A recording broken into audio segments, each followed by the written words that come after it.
All right. Today, we're honored to have the Jim Snyder, AJ4NO, the State Section Emergency Coordinator here with us. And Jim's going to give us an update on ARES in the state of ARES in Tennessee. And Jim, you can share your screen. All you got to do is hit share screen, green button down at the bottom, and you're good to go. Okay.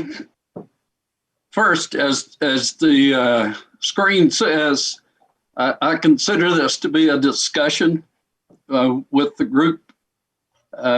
Usually I'm not organized enough to give a well-rounded presentation.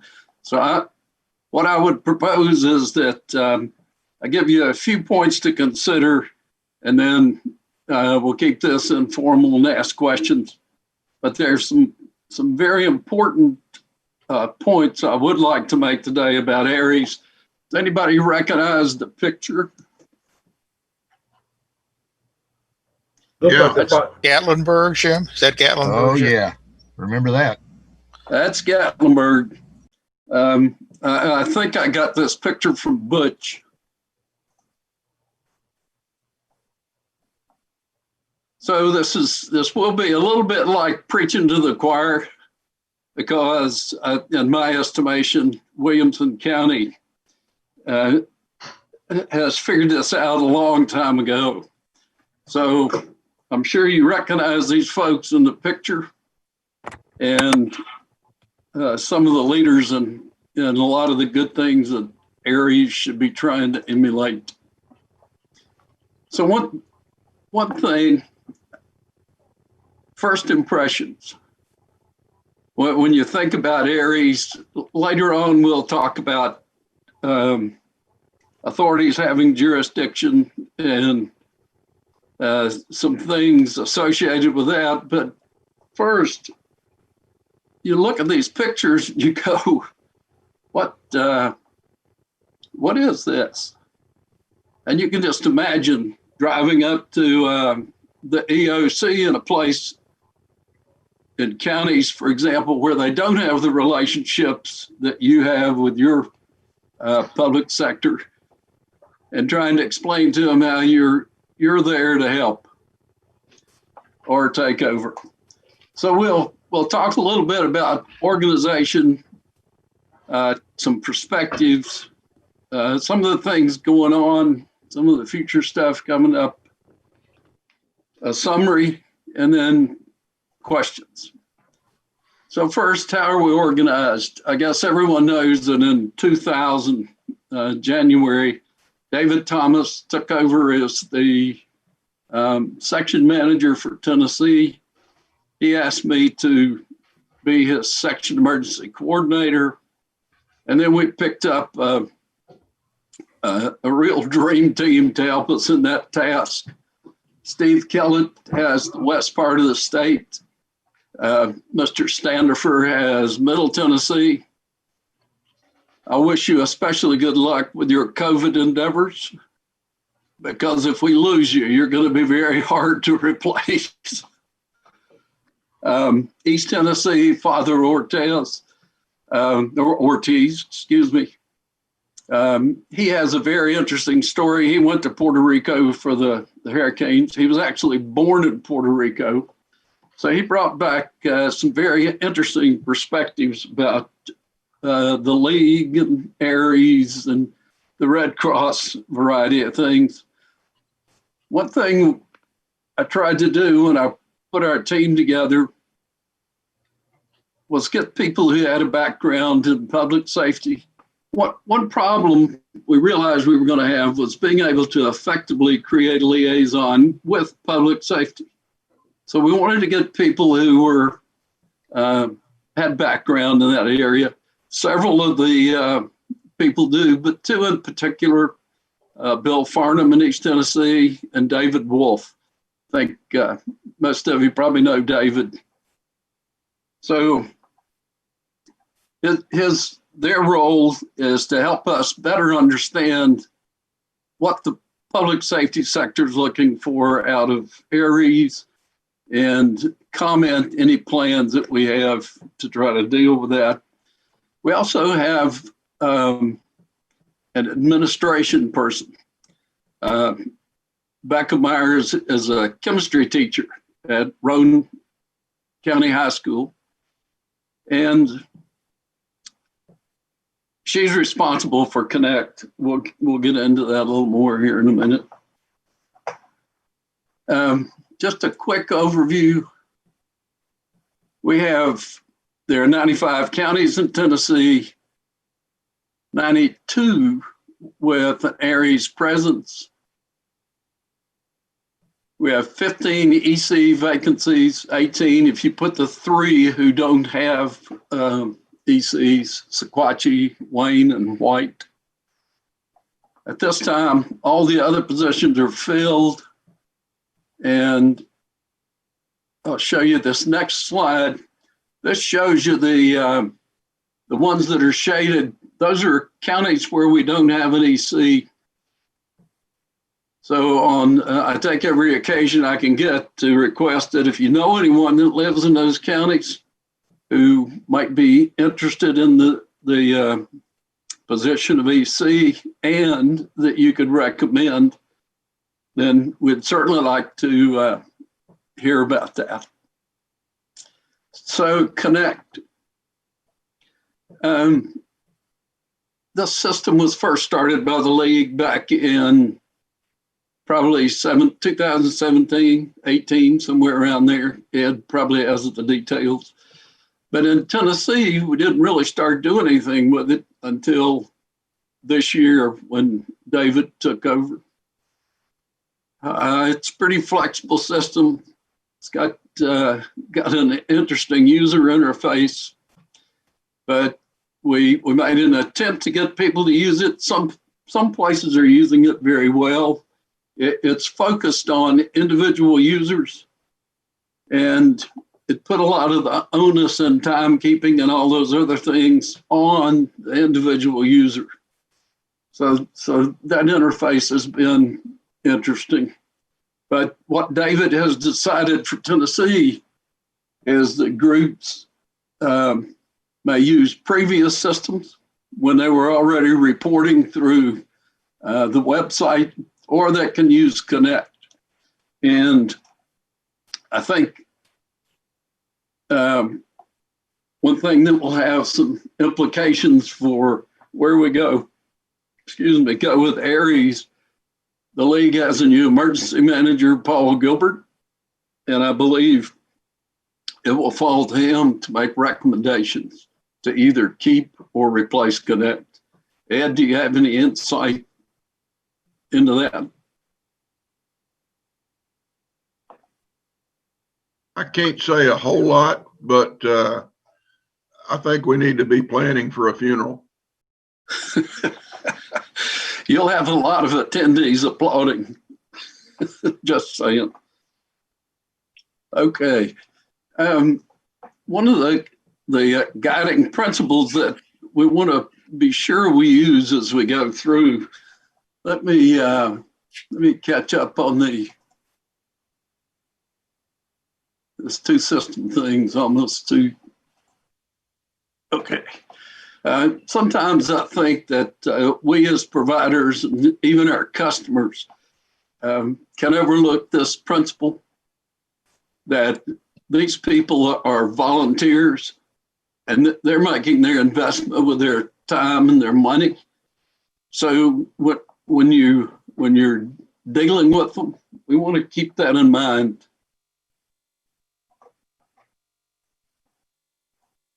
Another one of our principles is keep it simple and no simpler. Now, this is a very complicated environment when you're employing volunteers in a heavily regulated environment with life safety consequence, very serious pursuit. But we want to strive for this without impacting our quality.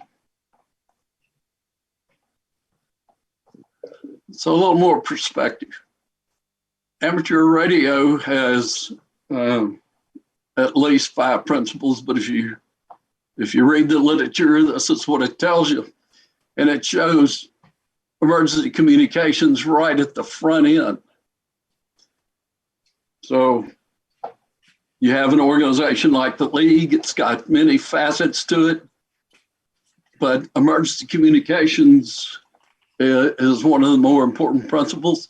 You look at the law, and the law says, and I'm sure you're familiar with 97.1, but particularly with respect to providing emergency communications.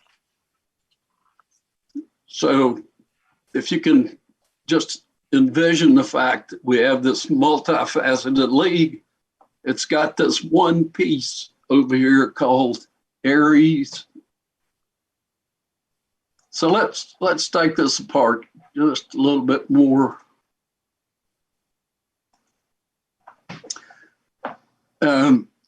Amateur, it's got a built-in catch-22, trying to do a very professional job. In fact, we're required to be professional at all times, but there's no remuneration.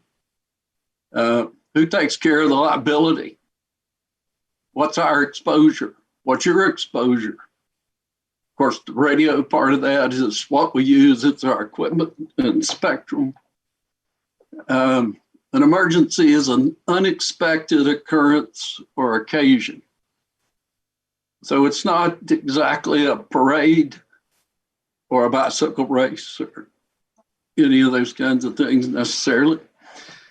But some of those foundation skills apply to both of those, but it's just focusing on emergency for the moment and then service.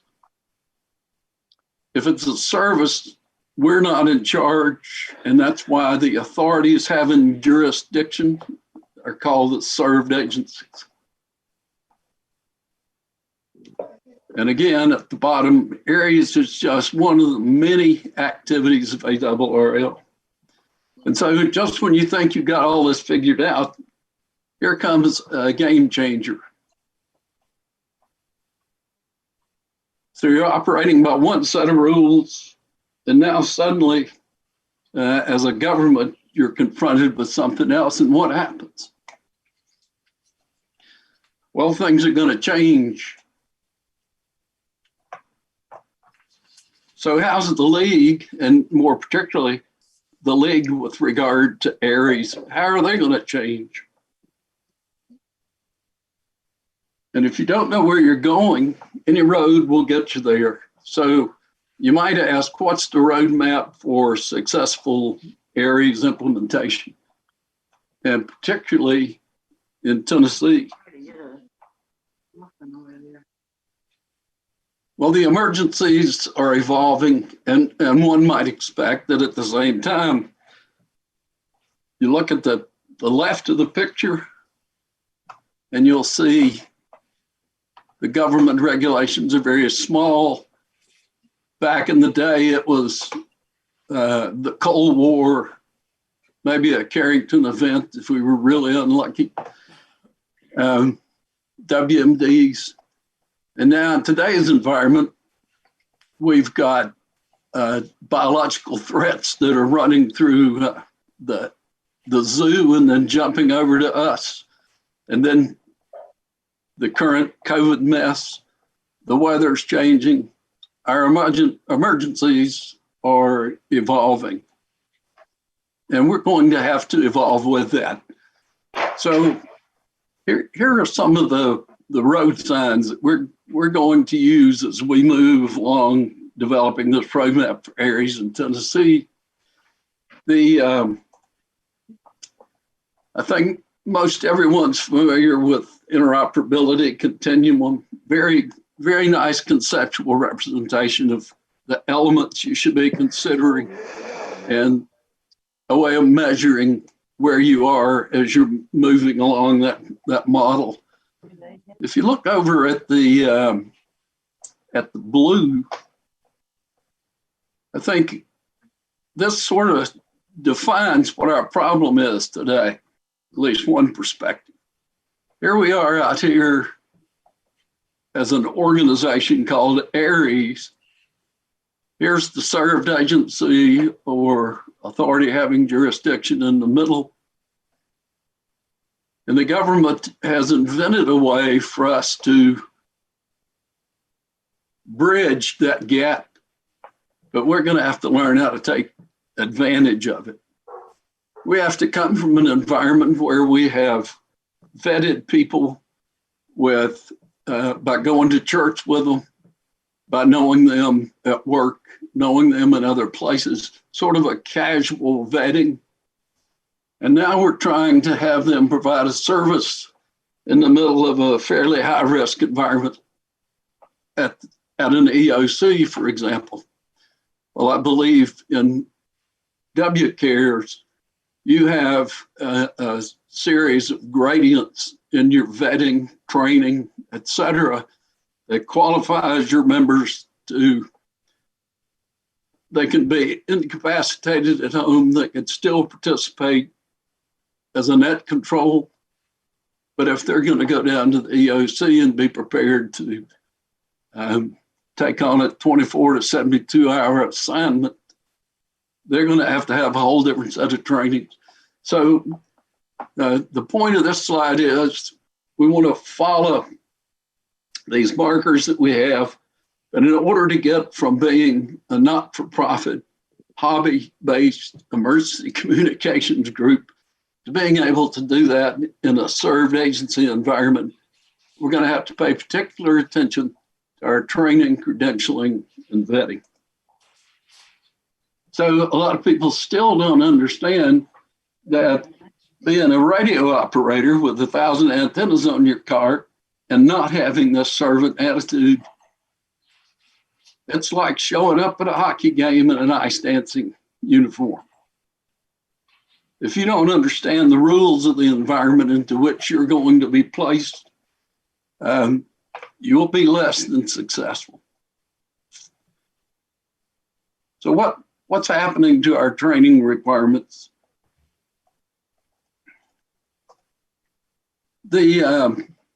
As a result of the changing threat profiles, the training requirements are absolutely increasing.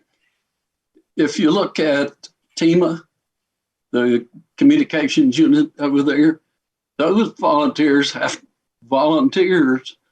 to have the same training as a TEMA employee. They prefer that you have a general class license and actually prefer you to have an extra class. And you do have a background check. That first bullet, same training as a TEMA employee, that's not insignificant. And Andrew could tell you a little bit more about the depth of that requirement. Shares, which operates on NTIA frequencies, you have to have similar qualifications and a background check. Mars, same stuff. But the interesting thing here is that there's a certain skill set that comes along with a general or extra class in the amateur world that is desired in all these other places. But one of the big differences is this background check. This is going to get to be a bigger problem as we move forward with the ARES. So what do we have for our training artifacts? We have an ARES task book. The league has a task book. Most of the government certifications have task books that go with them. And our in Tennessee ARES, we decided to use the league task book as a core. But we now have a version that has 6 levels to it. Won't go into all the details here, but the approach is we're going to match the training with the mission. So if you want to belong to ARES, you can belong to ARES. You might not want to ever do anything but help with the Christmas parade. Well, there's a level of training that will take care of that. And then the other additional layers in that task book add supervised and unsupervised elements.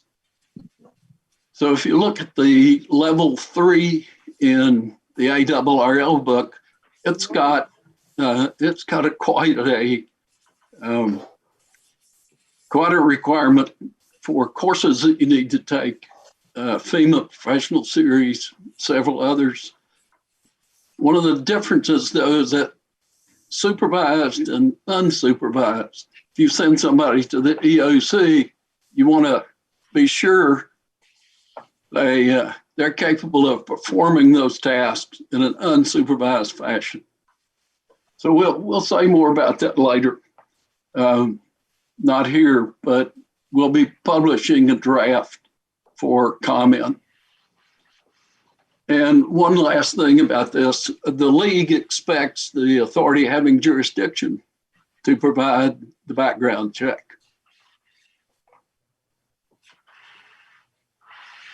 So can't say too much about training. We need to do training early and often. We need hands-on training. In these pictures up here, we have a COMEL class going on.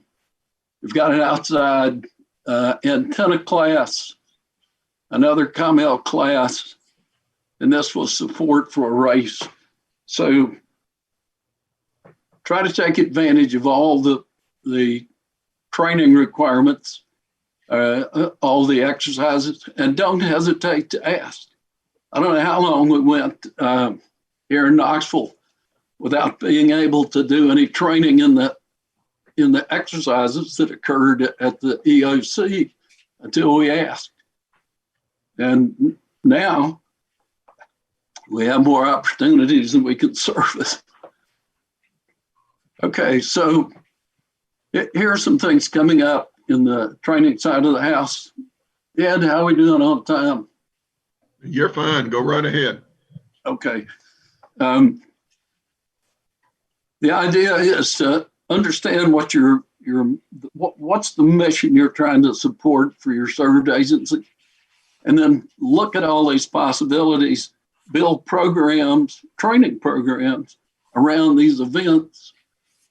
You all discussed Winter Field Day coming up. Field Day again this year. Hopefully we'll have enough herd immunity. We can go out and do that outside. Excuse me. For the set, it's a great opportunity for relationship building involving the counties around you.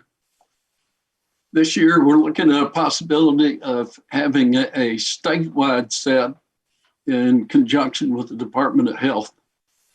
We have very strong interaction in Region 16 of the Health Department between the amateur community and those entities.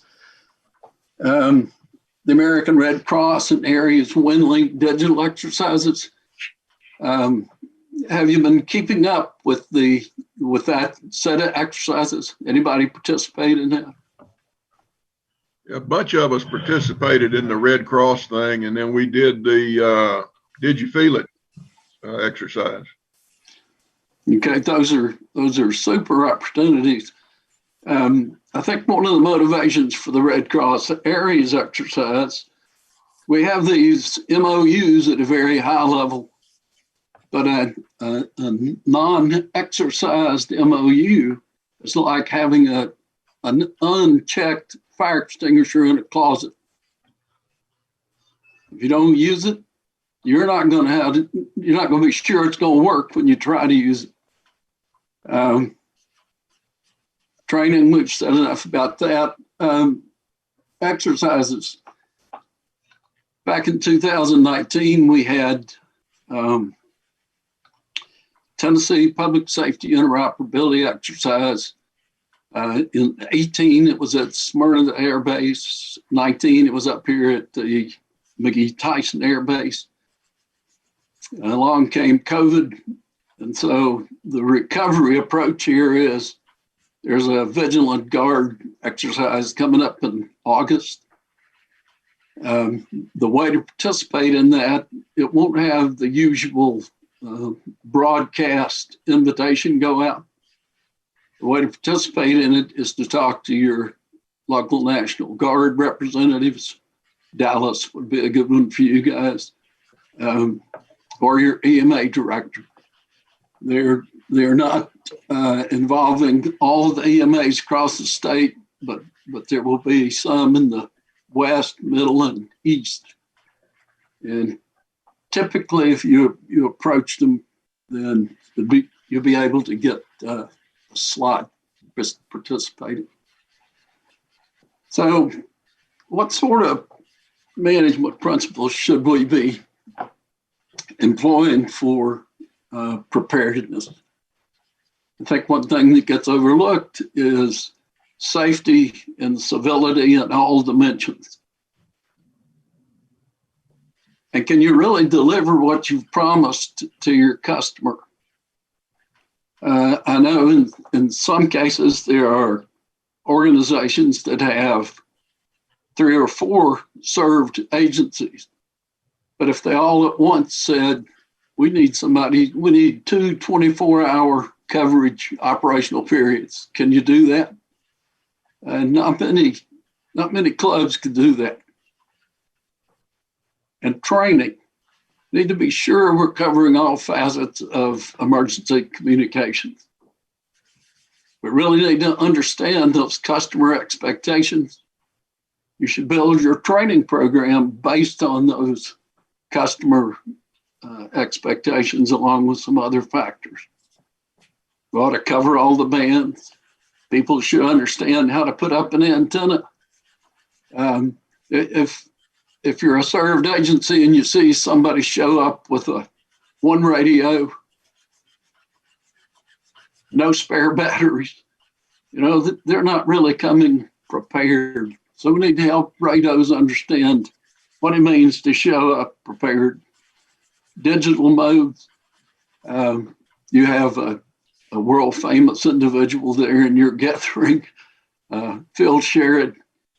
It's been amazing watching WinLink over the past, say, 10 years, and looking at its evolution to where when you talk to people now about message forms and what are we going to do about traffic, for the most part, people are talking about digital traffic. They're talking about forms that have been incorporated into WinLink. And so WinLink has really emerged as sort of the go-to digital set. That last bullet, interpersonal skills, you just can't put enough emphasis on that for people that are going to move from that outer ARES ring into that served agency.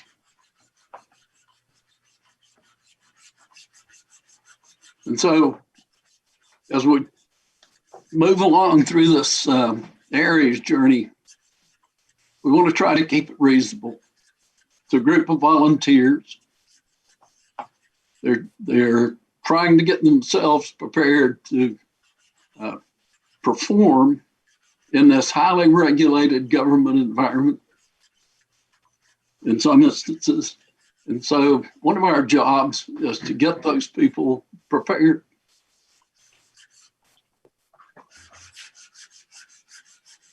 And so at this point, I'll take any questions. If you have any complaints, Ed's going to field all those.